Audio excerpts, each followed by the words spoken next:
எங்க ஒரு காஃபி குடிச்சு அந்த கப்ப கீழே வைக்கிறாங்க. அடுத்த நிமிஷம் கலர் கலரா பசில் மாதிரி மாறிடுச்சு. அது தெரியாம சிப்ஸ் எடுத்து வாயில போறாரு. ஏன்னா அதை கருக்கு பொறுக்குன்னு இருக்குன்னு துப்புறாரு. அதுவும் அதே மாதிரி மாறிடுச்சு. ஐயோ நமக்கு என்ன நடக்குதுன்னே தெரியல அப்படின்னு அவங்க டேபிள தட்டிட்டு இருக்கிறாரு. அந்த டேபிளும் அதே மாதிரி மாறிடுச்சு. எனக்கு என்னடா ஏதோ புதுசா சக்தி வந்திருக்கு போல அப்படின்னு குடு குடு குடுன்னு ஓடி போய் அவரோட மேனேஜரோட சேர தோடுறாங்க. அதுவும் அதே மாதிரி ஆயிடுச்சு. வெயிட் தாங்காம டபுக்கடையும் கீழே வந்துடுறாங்க. மச்சான் இதே மாதிரி எனக்கு பிடிக்காதவனோட காரம் தோடுறோம் அப்படின்னு அவரு குடு குடு குடுன்னு தூக்கிட்டு போய் தான் அந்த காரன்றாங்க. அடுத்த நிமிஷம் அதையும் தோடுறாங்க. அதுவும் கலர் கலரா மாறிடுச்சு.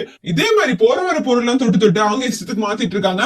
மச்சான் சமடா அப்படின்னு இவங்க ரெண்டு பேரும் மாறி மாறி அடிச்சிடும் போது அவரோட ஃப்ரெண்டையே தொட்டுட்டாங்க. அடுத்த நிமிஷம் அவரும் அதே மாதிரி மாறிட்டாரு. ஐயோ நம்ம ஃப்ரெண்ட் இந்த மாதிரி ஆயிட்டானே அப்படின்னு அந்த பஸ்ல எடுத்து ஒட்ட வச்சு ட்ரை பண்றாரு. ஆனா முடியல. நாமே அதை விற்க கூடாது அப்படின்னு அவரும் அதை அப்படியே ஒரு போட்டோ எடுத்து அமேசான்ல போடுறாரு. $20 விற்கிறாரு. கிடைச்ச வரைக்கும் லாபம்டா அப்படின்னு அவர் பொழப்ப பார்க்க போயிறாரு. ஊர்ல 10-15 ஃப்ரெண்டு வச்சிருக்கலாம் சந்தோஷமா இருக்கான். ஒரே ஒரு ஃப்ரெண்டை வச்சுக்கிட்டு 40 அவஸ்தை.